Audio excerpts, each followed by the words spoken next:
ਸਤਿ ਸ਼੍ਰੀ ਅਕਾਲ। ਤੁਸੀਂ ਵੇਖ ਰਹੇ ਹੋ ਜਗਬਾਣੀ ਟੀਵੀ ਤੇ ਹਰਿਆਣਾ ਦਾ ਬੁਲੇਟਿਨ ਇੱਕ ਵਾਰ ਫਿਰ ਤੋਂ ਲੈ ਕੇ ਹਾਜ਼ਰ ਹਾਂ।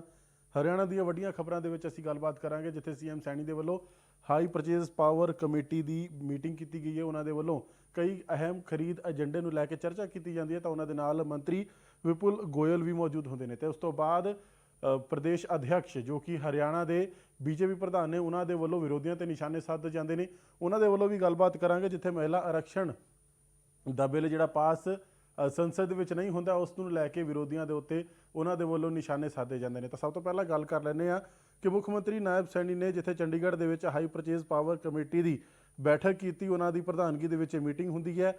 ਉਹਨਾਂ ਨੇ ਕਿਹਾ ਕਿ ਹਰਿਆਣਾ ਦੇ ਵਿੱਚ ਵਿਕਾਸ ਨੂੰ ਗਤੀ ਦੇਣ ਦੇ ਲਈ ਕਈ ਅਹਿਮ ਫੈਸਲੇ ਜਿਹੜੇ ਹਨ ਉਹ ਇਸ ਮੀਟਿੰਗ ਤੋਂ ਬਾਅਦ ਲਏ ਜਾਂਦੇ ਨੇ। ਤਾਂ ਬੈਠਕ ਦੇ ਵਿੱਚ ਹਰਿਆਣਾ ਬਿਜਲੀ ਵਿਤਰਣ ਨਿਗਮ ਦੇ ਲਈ 918.4 ਲੱਖ ਰੁਪਏ ਦੀ ਲਾਗਤ ਦੇ ਨਾਲ 220 ਕੇਵੀ ਦੇ ਟਰਾਂਸਫਾਰਮਰਾਂ ਨੂੰ 41 SF6 ਦੇ ਗੈਸ ਸਰਕਟ ਬ੍ਰੇਕਰਾਂ ਦੀ ਖਰੀਦ ਨੂੰ ਮਨਜ਼ੂਰੀ ਦਿੱਤੀ ਗਈ ਹੈ। ਤਾਂ ਇਸ ਫੈਸਲੇ ਤੋਂ ਬਾਅਦ ਹਰਿਆਣਾ ਦੇ ਵਿੱਚ ਜਿਹੜਾ ਹੈ ਉਹ ਵੱਡੇ ਰੂਪ ਦੇ ਵਿੱਚ ਬਿਜਲੀ ਸਪਲਾਈ ਜਿਹੜੀ ਹੈ ਸੁਚਾਰੂ ਰੂਪ ਦੇ ਨਾਲ ਚੱਲੇਗੀ। ਇਸ ਦੇ ਨਾਲ ਹੀ ਹਿਸਾਰ ਇੰਟੀਗ੍ਰੇਟਿਡ ਮੈਨੂਫੈਕਚਰਿੰਗ ਕਲਸਟਰ ਦੇ ਵਿਕਾਸ ਅਤੇ ਸ਼ਹਿਰ ਦੇ ਯੋਜਨਾਵਾਂ ਦੇ ਵਿੱਚ ਪ੍ਰਭਾਵੀ ਤੌਰ ਤੇ ਜਿਹੜੇ ਹਨ ਉਹ ਲੋਕਾਂ ਨੂੰ ਜਿਹੜਾ ਹੈ ਵੱਡੀ ਮਾਤਰਾ ਦੇ ਵਿੱਚ ਇਸ ਦਾ ਵਿਕਾਸ ਦੇਖਣ ਨੂੰ ਮਿਲੇਗਾ। ਤਾਂ ਇਸ ਮੌਕੇ ਦੇ ਉੱਤੇ ਹਰਿਆਣਾ ਦੇ ਮੰਤਰੀ ਵਿਪੁਲ ਗੋਇਲ ਵੀ ਨਾਲ ਉਪਸਥਿਤ ਰਹੇ, ਕਿਉਂਕਿ ਅਕਸਰ ਜਿਹੜਾ ਹੈ ਜਿਹੜੀ ਡਬਲ ਇੰਜਨ ਦੀ ਸਰਕਾਰ ਦੇ ਬਾਰੇ ਸੀਐਮ ਨਾਇਬ ਸੈਣੀ ਗੱਲ ਕਰਦੇ ਹਨ ਅਤੇ ਕਹਿੰਦੇ ਨੇ ਕਿ ਜੋ ਸਾਡੀ ਸਰਕਾਰ ਹੈ ਉਸ ਨਾਲ ਹਰਿਆਣਾ ਦੇ ਵਿੱਚ ਲਗਾਤਾਰ ਵਿਕਾਸ ਜਿਹੜਾ ਹੈ ਉਹ ਦੇਖਣ ਨੂੰ ਮਿਲਦਾ, ਚਾਹੇ ਉਹ ਕਿਸਾਨਾਂ ਦੀ ਗੱਲ ਹੋਵੇ, ਚਾਹੇ ਆਮ ਲੋਕਾਂ ਦੀ ਗੱਲ ਹੋਵੇ, ਚਾਹੇ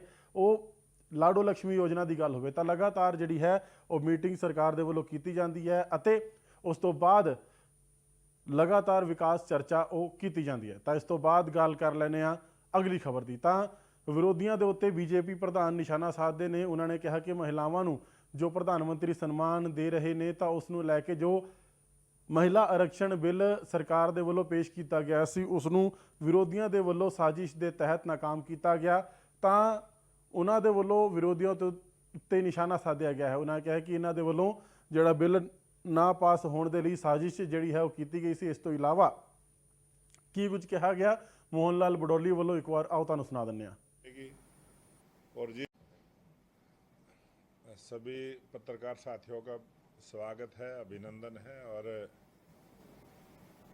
जिस प्रकार से 16, 17 और 18 अप्रैल को जो महिला आरक्षण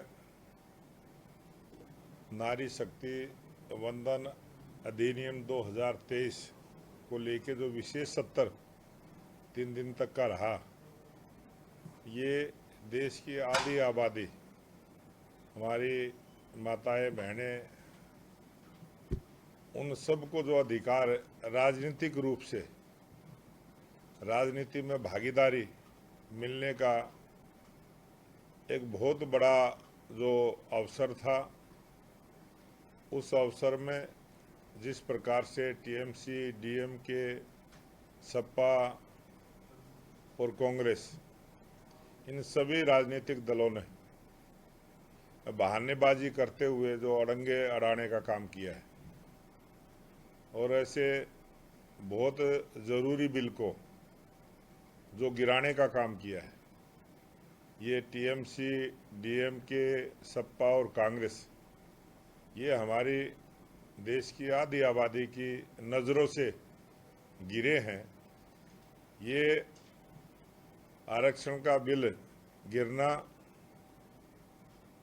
ये आने वाले समय में हमारे देश की माताएं बहनें इन सभी दलों को कभी माफ़ करने वाले नहीं हैं।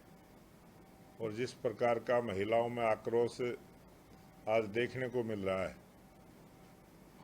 जब भी किसी भी प्रांत में जब चुनाव होंगे, देश की महिलाएं हमेशा लोकप्रिय प्रधानमंत्री नरेंद्र मोदी जी के प्रयास को याद रखेंगी। देश के प्रधानमंत्री नरेंद्र मोदी जी ने जिस इच्छा शक्ति के साथ जब देश की नई पार्लियामेंट बनी, उस समय भी इसी प्रकार से 3 दिन का महिला आरक्षण बिल को पास करवाने का काम किया था।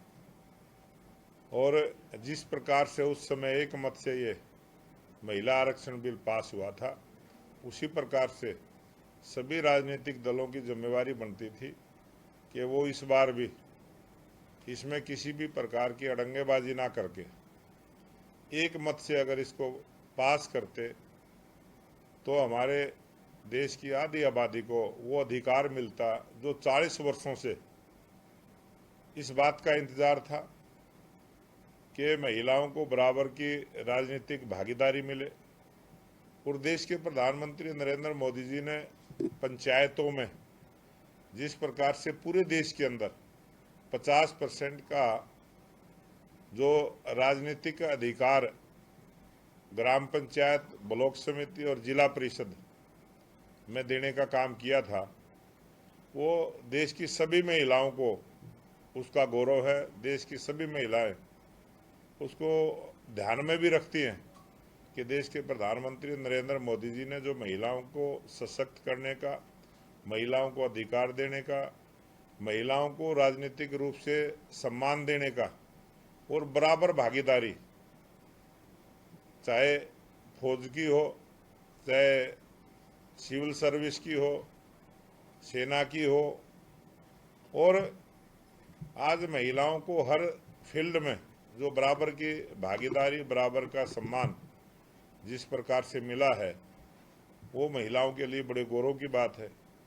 और विपक्ष के पार्टियों ने, कांग्रेस ने, डीएमके, टीएमसी, सपा जिस प्रकार से इस 33% का आरक्षण जो लोकसभा में और विधानसभा में एक रास्ता साफ होता और देश में परिसीमन भी, ये जहां परिसीमन के बिल को भी गिराने का काम किया है, जहां देश की महिलाओं को 33% का आरक्षण तो मिलता ही मिलता, उसके साथ जब सीटें बढ़ती तो बहुत सारे और भी नए लोगों को राजनीतिक भागीदारी मिलती।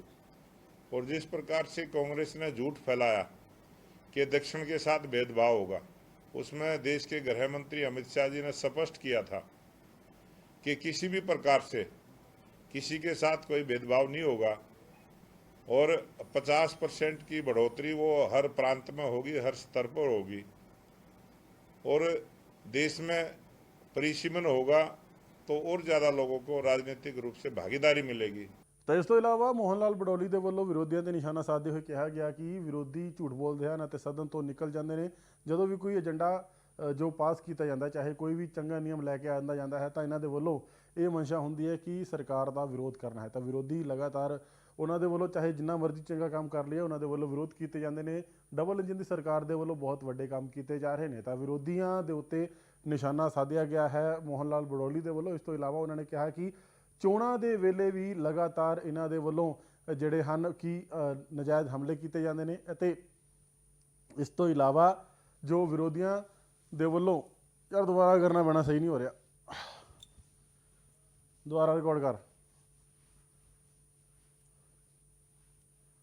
ਤਾਂ ਮੋਹਨ ਲਾਲ ਬਡੋਲੀ ਨੇ ਕਿਹਾ ਕਿ ਵਿਰੋਧੀਆਂ ਦੇ ਵੱਲੋਂ ਲਗਾਤਾਰ ਜਨਤਾ ਨੂੰ ਗੁੰਮਰਾਹ ਕਰਨ ਦੀ ਕੋਸ਼ਿਸ਼ ਕੀਤੀ ਜਾ ਰਹੀ ਹੈ ਅਤੇ ਜੋ ਮਹਿਲਾਵਾਂ ਨੂੰ ਸਨਮਾਨ ਕੇਂਦਰ ਦੀ ਸਰਕਾਰ ਦੇ ਵੱਲੋਂ ਦਿੱਤਾ ਜਾਂਦਾ ਹੈ ਉਹ ਪਹਿਲਾਂ ਕਦੀ ਨਹੀਂ ਮਿਲਿਆ। ਤਾਂ ਇਸ ਤੋਂ ਇਲਾਵਾ ਜੋ ਜਨਤਾ ਨੂੰ ਜਵਾਬ ਜਿਹੜਾ ਹੈ, ਤਾਂ ਜਨਤਾ ਜਿਹੜੀ ਹੈ ਉਹ ਲਗਾਤਾਰ ਵਿਰੋਧ, ਦੁਬਾਰਾ ਕਰਨਾ ਪੈਣਾ ਯਾਰ, ਨਹੀਂ ਨਹੀਂ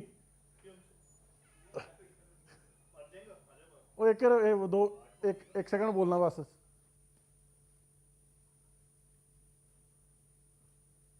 ने, डीएमके ने, कांग्रेस पार्टी ने और समाजवादी पार्टी ने मिलकर ਤਾਂ ਵਿਰੋਧੀਆਂ ਦੇ ਵੱਲੋਂ ਲਗਾਤਾਰ ਜੋ ਸਰਕਾਰ ਦੇ ਕੰਮ ਹਨ ਉਹਨਾਂ ਦਾ ਵਿਰੋਧ ਕੀਤਾ ਜਾਂਦਾ ਹੈ। ਵਿਰੋਧੀ ਜਨਤਾ ਦੇ ਵਿੱਚ ਆ ਕੇ ਜਦੋਂ ਵੀ ਕੋਈ ਨਾ ਕੋਈ, ਦੁਬਾਰਾ ਯਾਰ ਇੱਕ ਵਾਰੀ,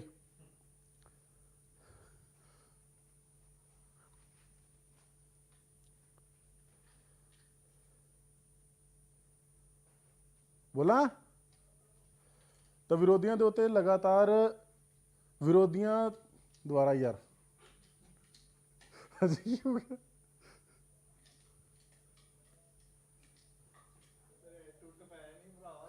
ਦੁਬਾਰਾ ਕਰ, ਦੁਬਾਰਾ ਬਸ ਹੋ ਗਿਆ ਹੁਣ, ਟੇਕ ਨਹੀਂ ਹੁੰਦਾ, ਚੱਲ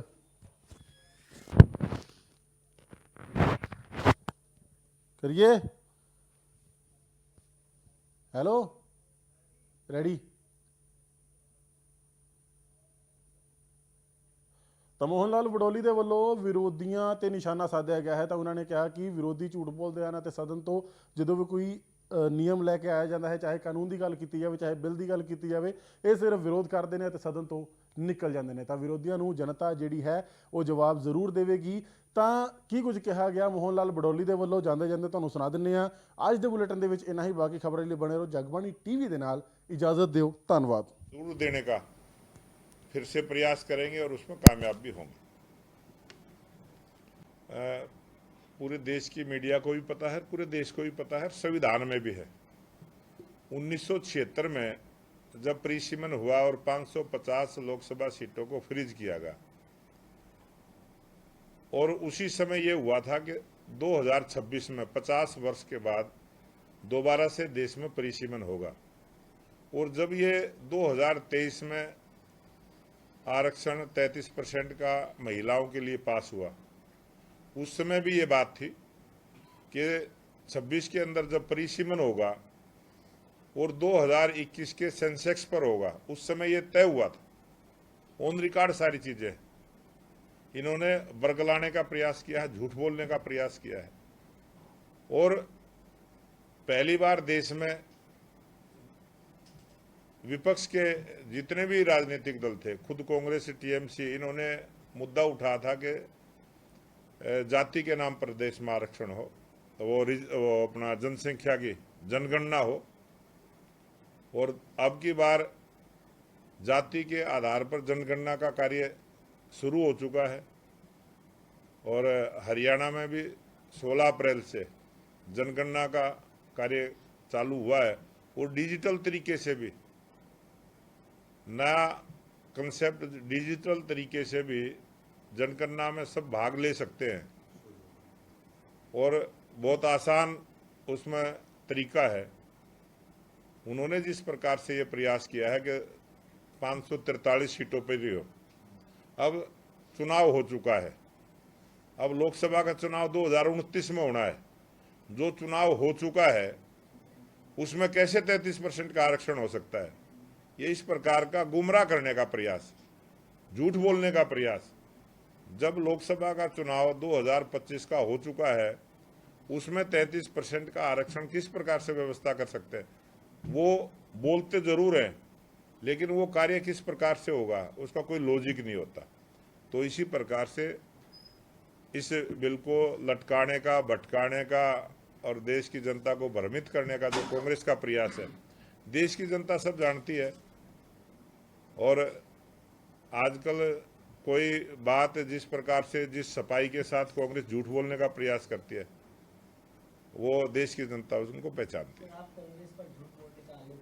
चुनाव तो देश में हर 6 महीने में चुनाव कहीं ना कहीं होते रहते हैं। आप इसके बाद आकलन करिए, 6 महीने के बाद कहाँ का चुनाव है, फिर उसके 6 महीने के बाद आकलन करिए, फिर भी चुनाव है। आप खुद से बताइए, कांग्रेस बताए कि कब चुनाव देश में नहीं है, कब लेके आए। वो जब मौका आता है, जब समय आता है, तो अपनी बात को नहीं रखते, झूठ बोलते हैं और सदन से भाग जाते हैं। ये उनका प्रयास है। अब 543 सीटों पर चुनाव लोकसभा का हो चुका है। जो चुनाव हो चुका है उसमें 33% का आरक्षण किस प्रकार से हो सकता है, उसका फार्मूला कांग्रेस बताए। जब 2029 में देश में तय हुआ 1976 में कि परिसीमन होगा, 50 साल के बाद होगा, और कांग्रेस के समय में ही हुआ था, उसी समय पास हुआ था। उससे क्यों मुँह करते हैं अब कि उसको परिसीमन को भी और आरक्षण को भी 2029 से आगे ले जाना चाहते हैं। देश के प्रधानमंत्री नरेंद्र मोदी जी ने नई पार्लियामेंट में जब ये 2023 का 33% का आरक्षण पास हुआ, तब भी बात ये कही थी कि 2029 में बहनों को ये सम्मान मिलेगा।